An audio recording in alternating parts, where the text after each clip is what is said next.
दुनिया के 7 अजूबों में शामिल ताजमहल न सिर्फ शाहजहां और मुमताज की प्रेम की निशानी है, बल्कि एक ऐसी इमारत है जो हर साल 65 लाख से भी ज्यादा पर्यटकों को अपनी ओर खींचती है। और यही वजह है कि ताजमहल भारत का सबसे ज्यादा घूमे जाने वाला पर्यटक स्थल है। देश विदेश से बुलाए गए 20,000 कारीगरों की कड़ी मेहनत से बने आगरा में स्थित इस मकबरे की दीवारों में 28 तरह के बेशकीमती रत्नों को जड़ा गया है, जो कि पूनम की रात में इस कदर चमकते हैं कि लोग इस इमारत को देखते रह जाते हैं। सन 1653 में बनाए गए इस खूबसूरत ताजमहल की कीमत आज के हिसाब से 53 अरब रुपए आकी जाती है। इसकी दीवारों पर की गई नक्काशी की तकनीक इटली के कारीगरों से सीखी गई थी। उज़्बेकिस्तान के बुखारा से संगमरमर को तराशने वाले कारीगर बुलाए गए थे। पत्थरों को तराशने के लिए बलूचिस्तान के कारीगरों को बुलाया गया था और कैलीग्राफी के विशेषज्ञ को ईरान से बुलाया गया था। ताजमहल के साथ बहुत से रहस्य जुड़े हैं, जिनके बारे में जानकर आज भी लोग हैरान हो जाते हैं, जैसे कि इसके नीचे बने बंद कमरों का राज। नमस्कार दोस्तों, बहुत बहुत स्वागत है आपका मेरे चैनल में। और आज मैं आपको लेकर जाने वाला हूं दुनिया की सबसे नायाब इमारतों में से एक ताजमहल में, और इसके इतिहास, वास्तुकला और रहस्यों से जुड़ी सारी जानकारी आपको इस वीडियो में देने वाला हूं।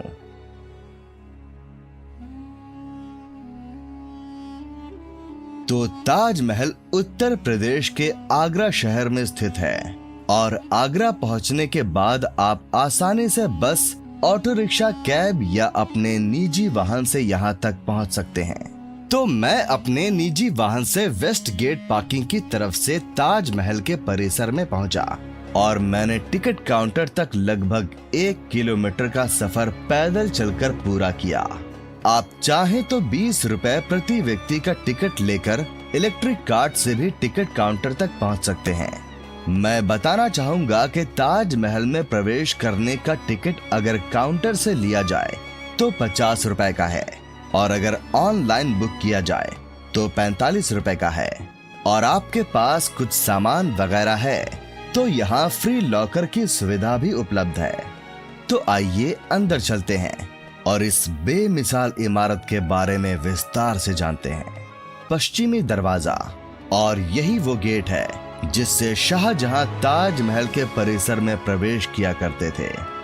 ये जो जगह आप देख रहे हैं, यहाँ शाहजहां के समय में मीना बाजार लगाया जाता था। और खास बात ये है कि इस बाजार की दुकानों को केवल महिलाएं ही चलाया करती थीं। 20-25 साल पहले तक भी यहाँ बाजार लगा करता था, लेकिन सरकार ने इसको स्थायी रूप से बंद कर दिया। उस जमाने में यहाँ आगरे का घाघरा चोली, चूड़ियां, संगमरमर और अलग अलग तरह के पत्थरों से बनाए गए सामान वगैरह मिला करते थे। इस जगह को ताजमहल का 4 गेट एरिया बोला जाता है, यानी कि यहाँ से ताजमहल के मुख्य परिसर के बाहर स्थित चारों दरवाजे और गार्डन देखे जा सकते हैं। पहला दरवाजा है वेस्ट गेट, जिससे हम अंदर आए हैं। दूसरा दरवाजा है यहाँ से दाईं ओर में बना साउथ गेट। इस गेट को शाहजहां के कारीगरों के लिए बनवाया गया था। तो ताजमहल को बनाने आए कारीगर और उनका परिवार इसी गेट से इस परिसर में प्रवेश किया करता था। आज भी इस गेट के पीछे की तरफ कॉलोनी बनी हुई है, जहां लोग कई पीढ़ियों से रहते आ रहे हैं। तीसरा दरवाजा है यहाँ से सीधी दिशा में बना ईस्ट गेट, जिसको वीआईपी गेट के नाम से भी जाना जाता है। शाहजहां के जो भी खास लोग हुआ करते थे, वो इसी ईस्ट गेट से अंदर प्रवेश किया करते थे। और खास बात ये है कि आज भी जब भी कोई वीआईपी ताजमहल घूमने आते हैं, तो वो इसी गेट से अपनी गाड़ी अंदर लेकर आते हैं। चौथा दरवाजा है मुख्य परिसर में प्रवेश करने के लिए बनाया गया बाईं ओर में स्थित ये रॉयल गेट, यानी कि शाही दरवाजा। इस शाही दरवाजे के ऊपर आप देखेंगे के सफेद रंग के 11 गुंबद बने हैं। ठीक ऐसे ही गुंबद आपको इसके अंदर की तरफ भी दिखाई देंगे। ताजमहल को बनने में कुल मिलाकर 22 साल लगे थे, इसीलिए यहाँ कुल मिलाकर ये 22 गुंबद बनाए गए थे। 2019 में किए गए एक सर्वे के अनुसार ताजमहल भारत में सबसे ज्यादा घूमे जाने वाली इमारत है, जिसको देखने के लिए हर साल देश विदेश से 65 लाख से भी ज्यादा लोग आते हैं। यही नहीं, बल्कि ताजमहल दुनिया की 8वीं सबसे ज्यादा घूमे जाने वाली इमारत है। ताजमहल की सबसे ज्यादा लोकप्रियता इसके निर्माण से जुड़ी प्रेम कहानी की वजह से है। शाहजहां ने अपनी बेगम मुमताज महल की याद में इस इमारत को बनवाया था। मुमताज का असली नाम अर्जुमंद बानो बेगम था और शाहजहां ने उन्हें मुमताज महल नाम दिया, जिसका मतलब होता है महल का सबसे अनमोल रत्न। महज 38 साल की उम्र में अपने 14वीं संतान को जन्म देते वक्त मुमताज की बुरहानपुर में मृत्यु हो गई। अपनी प्रिय बेगम की मृत्यु की खबर सुनते ही बादशाह ऐसे दुखी हुए जैसे उनकी जिंदगी ही तबाह हो गई, और कुछ समय बाद बादशाह ने उनकी याद में ताजमहल बनवाने का फरमान जारी किया। ताजमहल का नक्शा पर्सिया के जाने माने आर्किटेक्ट उस्ताद अहमद लाहौरी ने 37 लोगों की टीम के साथ मिलकर तैयार किया था। ये वास्तुकार दुनिया के अलग अलग कोनों से बुलाए गए थे। आपकी जानकारी के लिए मैं बता देता हूँ कि ताजमहल की तरह ही दिल्ली के लाल किले के आर्किटेक्ट भी उस्ताद अहमद लाहौरी ही थे। ताजमहल का डिजाइन दिल्ली में स्थित हुमायूं के मकबरे से प्रेरित नजर आता है। हुमायूं शाहजहां के परदादा थे और उनका मकबरा हिंदुस्तान में आगे बनने वाली कई मुगल इमारतों के लिए प्रेरणा बना। यहाँ चारों तरफ में जो आप लाल पत्थर से बने कमरे देख रहे हैं, ये कुल मिलाकर 210 कमरे हैं, जो कि खास तौर पर ताजमहल को बनाने आए कारीगरों के विश्राम गृह के रूप में बनाए गए थे।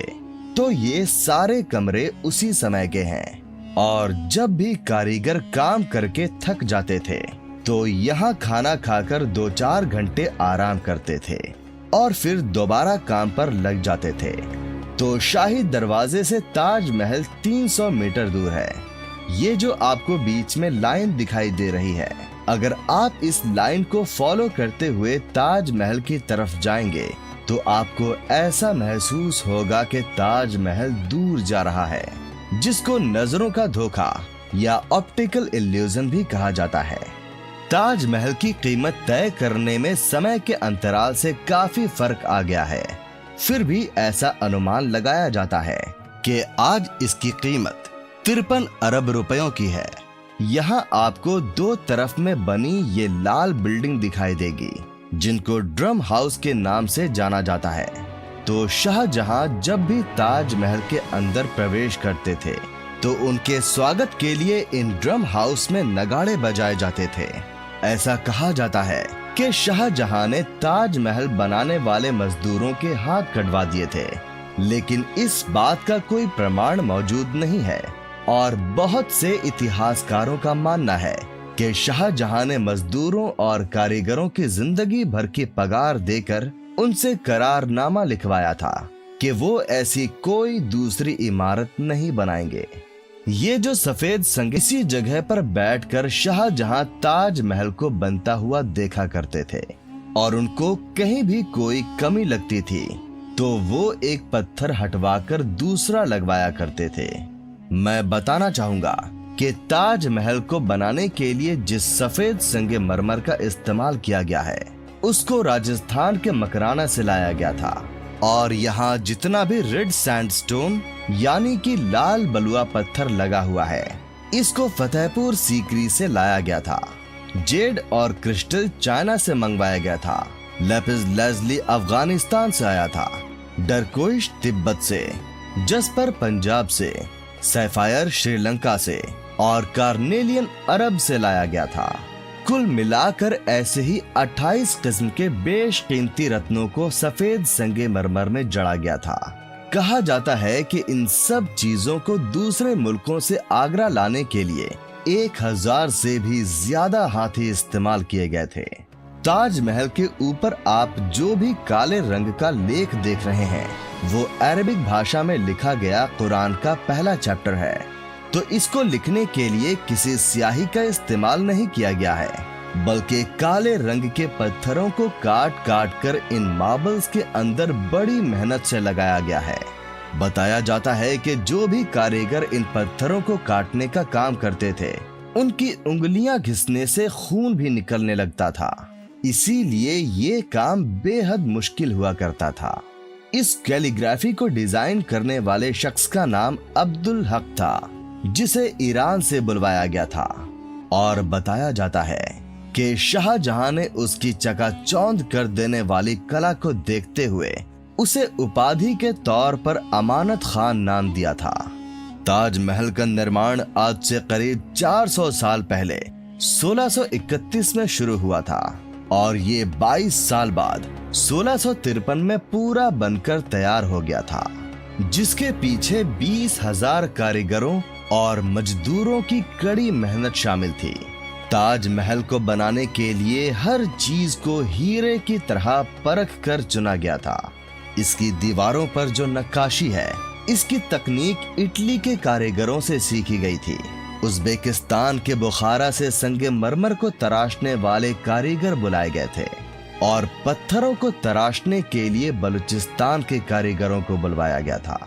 यहाँ जो लाल रंग के फूल बने हुए हैं, ये कोई पेंटिंग नहीं है, बल्कि इन फूलों को अलग अलग किस्म के बेशकीमती पत्थरों से बनाया गया है, जो कि चांदनी रात में यानी पूनम की रात में चमकते हैं। जब पूनम का चांद निकलता है तो ताजमहल पूरा सफेद नजर आता है, और जब चांद की रोशनी इन लाल फूलों पर पड़ती है तो ये भी जगमगा उठते हैं, जिससे यहाँ का माहौल देखने लायक होता है।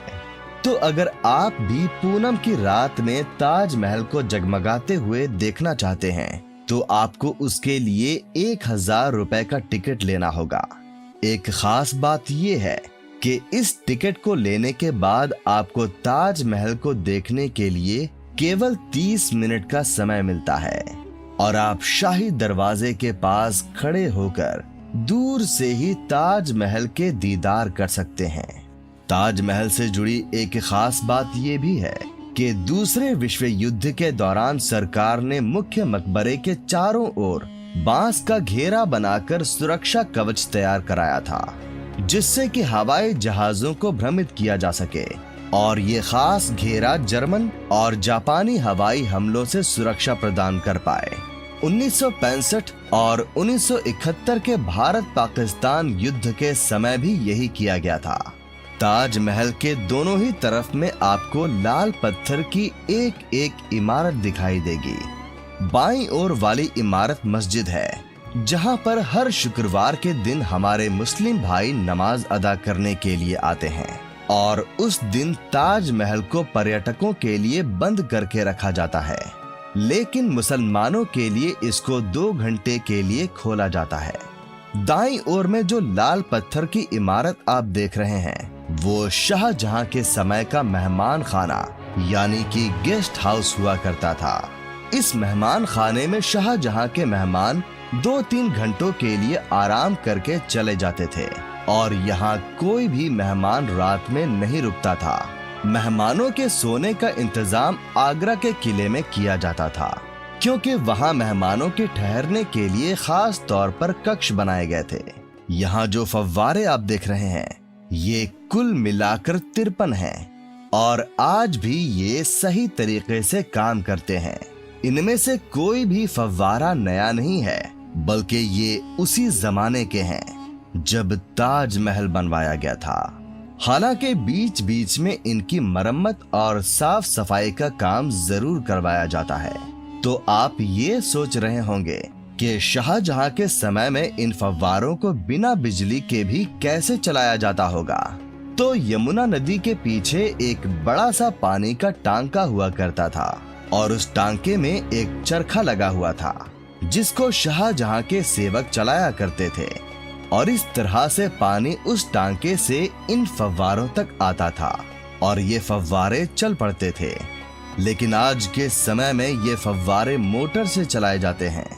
एक खास बात मैं आपको बताना चाहूंगा कि ताजमहल के परिसर में कुल मिलाकर 16 गार्डन हैं और जैसा कि मैंने बताया कि यहाँ 53 फव्वारे हैं, तो 16 और 53 अंकों को साथ में मिलाया जाए तो 1653 बनता है। और ये 1653 वही साल है जब ताजमहल बनकर तैयार हुआ था। यहाँ जो ऊपर वाला बड़ा गुंबद आप देख रहे हैं, इसमें आपको थोड़ा पीलापन नजर आएगा और नीचे का हिस्सा सफेद दिखाई दे रहा है। तो इसका कारण है कि नीचे वाले हिस्से को मुल्तानी मिट्टी से साफ किया गया है और ऊपर वाले गुंबद की सफाई होनी बाकी है, इसीलिए इसमें थोड़ा पीलापन है। आगरा में प्रदूषण का स्तर ज्यादा होने की वजह से ताजमहल के संगमरमर में बार बार पीलापन आने लगता है, इसीलिए समय समय पर इसकी सफाई करवाई जाती है।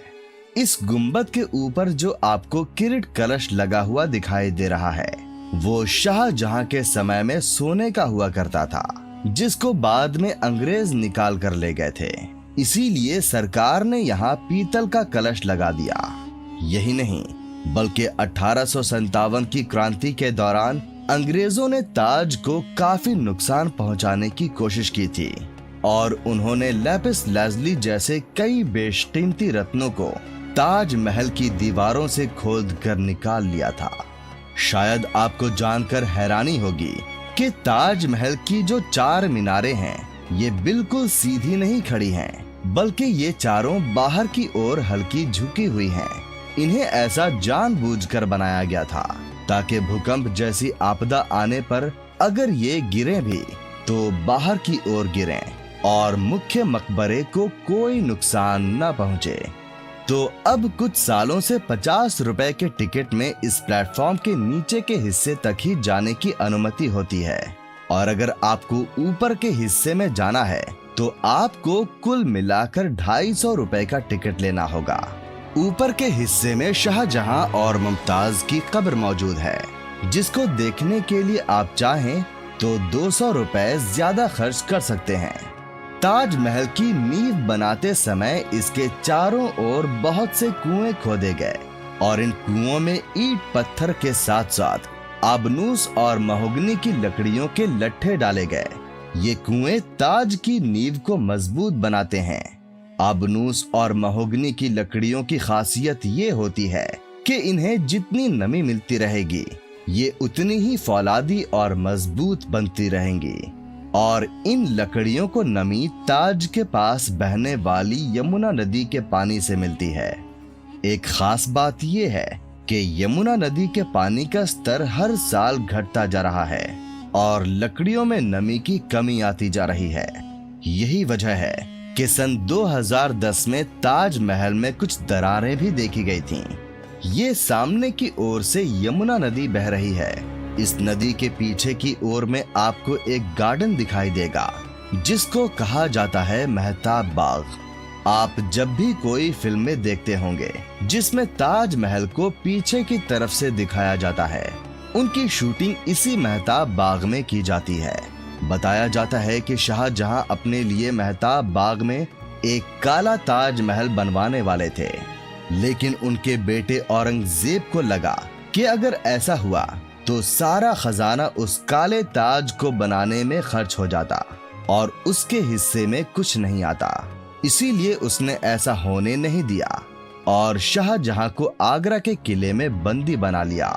आगरा के किले में मुसम्मन बुर्ज में शाहजहां को कैद किया गया था, जहां से बैठकर वो रोजाना घंटों तक ताजमहल को देखा करते थे। अगर आप शुक्रवार के दिन आगरा आते हैं तो आपको ताजमहल के परिसर में तो प्रवेश करने के लिए नहीं मिलेगा, लेकिन आप चाहें तो आप मेहताब बाग से ताजमहल का दीदार कर सकते हैं। और मेहताब बाग से ताजमहल आपको कुछ ऐसा दिखाई देगा। यहाँ आपको ये खुफिया सुरंग भी दिखाई देगी, जो कि ताजमहल के बेसमेंट से होते हुए सीधा आगरा के किले में जाकर खुलती थी। तो ये है आगरा के किले में मौजूद वो जगह जहां ये खुफिया रास्ता खुलता था। बताया जाता है कि शाहजहां की मृत्यु के बाद उनकी बेटियां रोशन आरा और जहां आरा उनके शव को इसी खुफिया रास्ते से ताजमहल तक ले गई थीं। ताजमहल के नीचे 22 ऐसे कमरे भी मौजूद हैं जो आज तक भी राज बने हुए हैं। इन कमरों में क्या है ये हर कोई जानना चाहता है, लेकिन ये कई दशकों से ऐसे ही बंद पड़े हैं। आइए अब हम ऊपर के हिस्से में चलते हैं। तो जैसा कि मैंने आपको बताया था कि यहाँ तरह तरह के जेमस्टोन लगाकर फूल बनाए गए हैं जो कि चांदनी रात में चमकते हैं। देखने में भले ही ये कांच जैसे लगते हैं, लेकिन ये सभी जेमस्टोन्स हैं जो कि पूनम की रात में चमकते हैं। यहाँ जितने भी जेमस्टोन्स लगाए गए हैं ये भारत के नहीं बल्कि दूसरे मुल्कों से लाए गए थे। तो हर स्टोन को काट काट कर बड़ी बारीकी से मार्बल के अंदर फिट किया गया था। और ताज्जुब की बात यह है कि आज भी ये काम आगरा में किया जाता है। यहाँ जो हरा पत्थर आप देख रहे हैं ये है एमरल्ड यानी कि पन्ना, जिसको अंगूठियों में भी लगाया जाता है। जो लाल रंग का पत्थर है उसको कहा जाता है कोरल यानी कि मूंगा, और इसको भी अंगूठियों में पहना जाता है। और दूसरा जो लाल पत्थर है उसको कहा जाता है ऑनिक्स यानी कि हकीक, जो कि ट्रांसपेरेंट होता है और इसके ऊपर रोशनी पड़ने से ये चांदनी रात में चमकता है। यहाँ दीवारों पर आप देखेंगे कि अरबी भाषा में कुरान पाक के पहले चैप्टर की आयतें लिखी हुई हैं। तो ये है ताजमहल का मुख्य मकबरा, जिसके अंदर शाहजहां और उनकी बेगम मुमताज महल की कब्र मौजूद है। तो ये सामने वाली कब्र मुमताज की है और बाईं ओर वाली कब्र शाहजहां की है। लेकिन ये उनकी असली कब्रें नहीं हैं, बल्कि इन कब्रों को केवल पर्यटकों को दिखाने के लिए बनाया गया है। उनकी असली कब्रें इसी के नीचे बने भूमिगत कमरे के अंदर यानी कि बेसमेंट में मौजूद है, जिसको सरकार ने स्थायी रूप से बंद करके रखा है। बताया जाता है कि सन 1989 में भारतीय लेखक पीएन ओक ने एक किताब लिखी थी जिसका नाम था Taj Mahal the true story.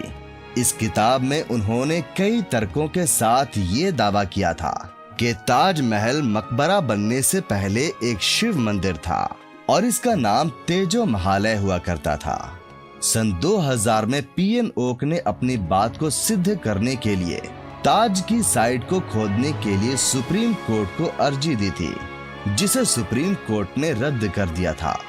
Archaeological survey of India के मुताबिक ताजमहल कभी एक शिव मंदिर था और इसका नाम तेजो महालय हुआ करता था। इस बात के कोई पुख्ता सबूत नहीं है, बल्कि शाहजहां ने ताज को बनवाया था, इसके प्रमाण ही इतिहास के पन्नों में मिलते हैं। तो ये था आगरा में स्थित ताजमहल से जुड़ा रोचक इतिहास और तथ्य।